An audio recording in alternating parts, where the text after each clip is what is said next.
Hello and welcome to this Microsoft Excel tutorial. So here in this example, you can see that we have the employee salaries data in which we want to extract the highest salary and the lowest salary. So there could be various scenarios in which we have to apply this function on day-to-day basis. I'm just putting some examples in front of you so that you can understand this function.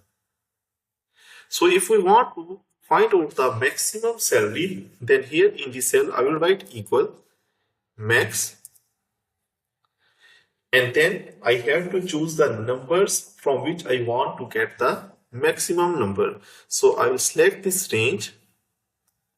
After this, I just need to close the parenthesis and hit enter. So this has worked out maximum salary out of these employees in just 1 second.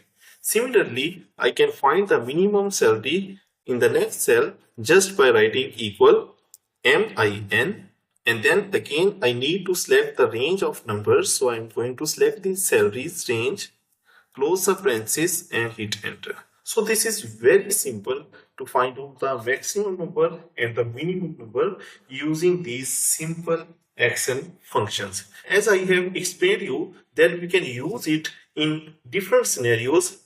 So I have built another scenario for you, like if we need to extract the sales amount that is maximum and the minimum out of our sales performance data, then again we can use this function. Like here, to extract the maximum sales amount, I'll write equal max and then select the sales amount, close the parenthesis and hit enter.